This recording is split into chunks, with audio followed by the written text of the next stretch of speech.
looked at people who died very young. And those people, they always stay young. But I didn't want to die with bald head.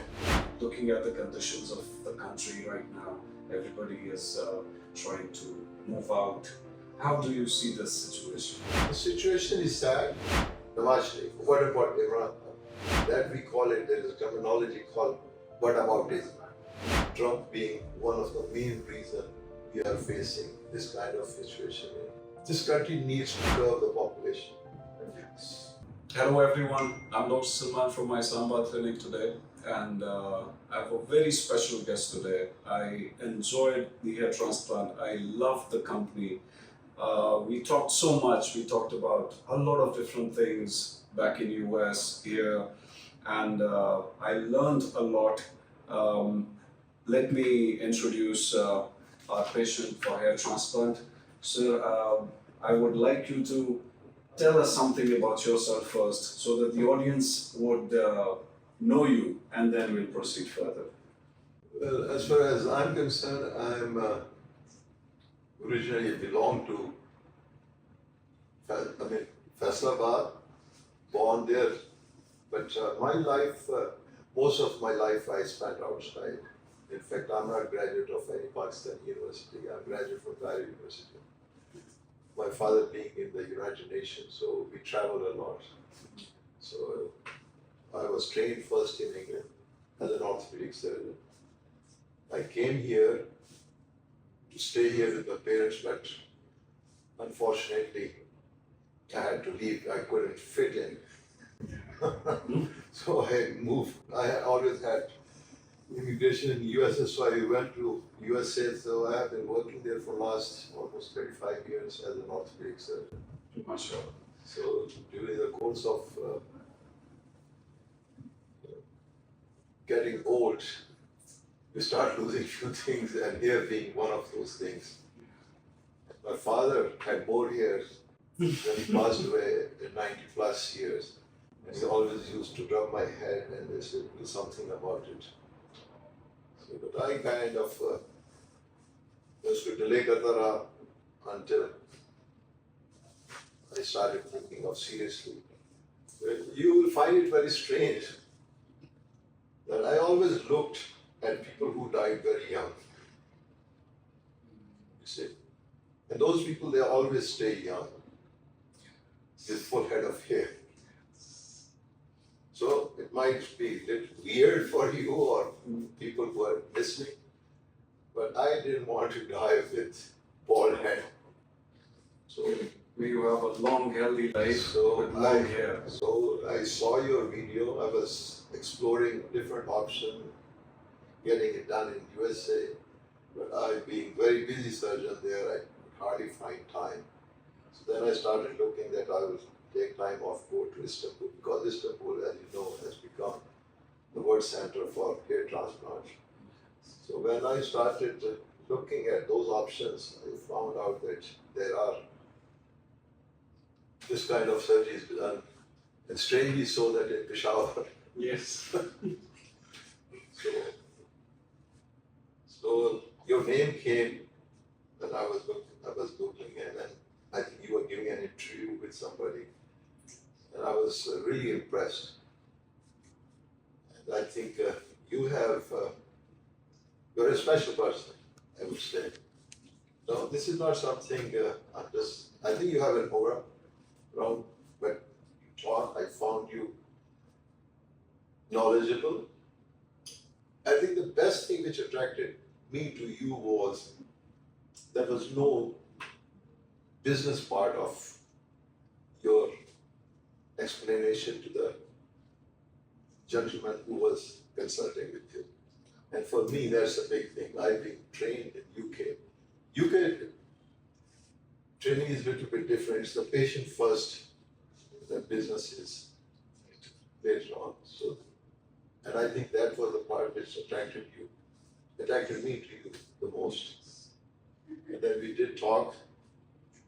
First you said you were too old, then I sent you my picture, and you said, no, sir ke baad kafi hai, so we will think about it. Then I was planning to come and visit I rarely stay more than 2 weeks when I come to Pakistan, but this time I made sure that I stay for almost 5 weeks.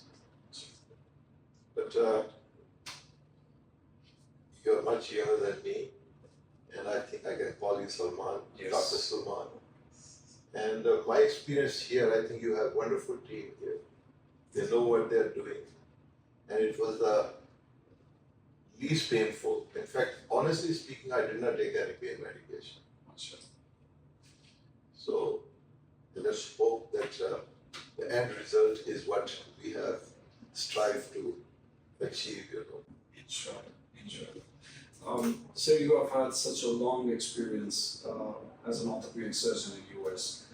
A lot of my viewers and also my friends and colleagues, they're doctors.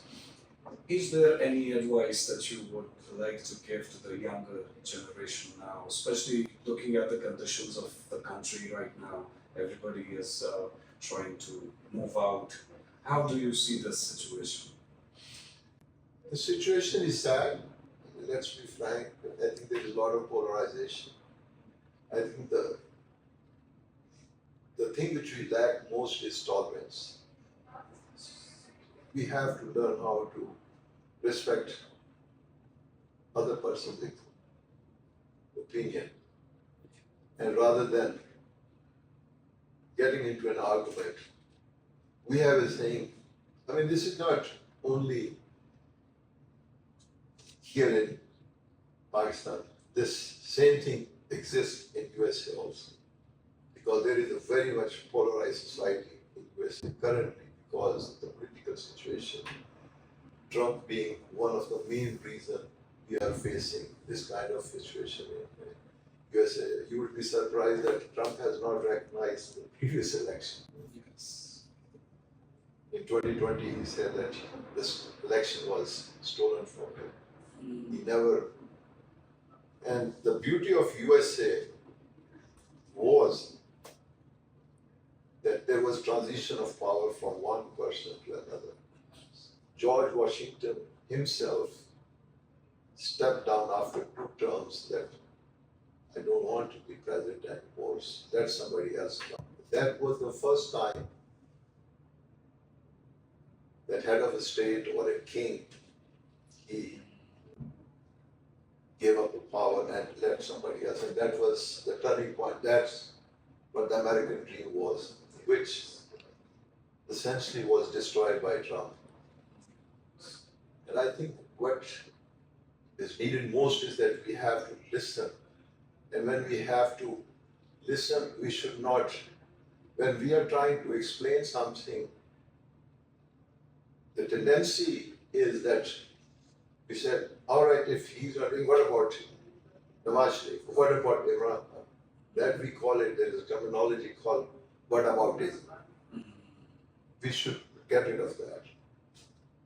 We should talk about what is the most important thing at hand is harmony, tolerance.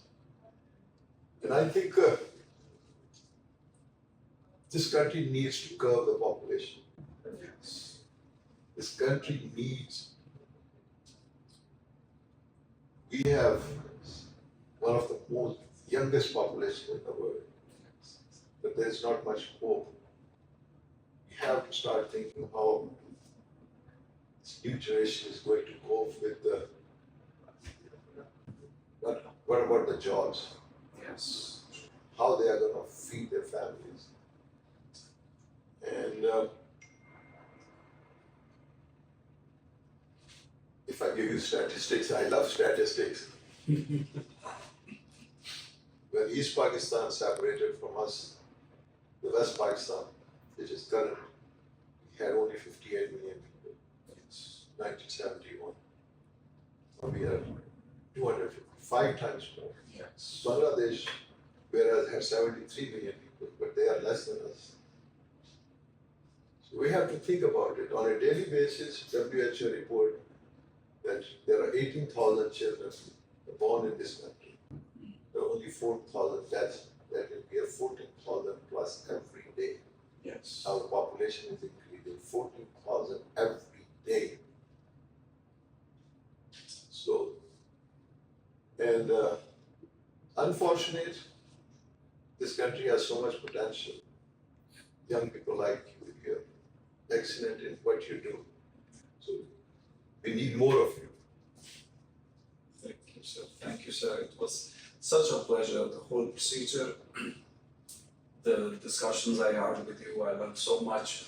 And we'll stay in touch with Inshallah. everything and for the follow-up. And inshallah, we are hopeful for a good result.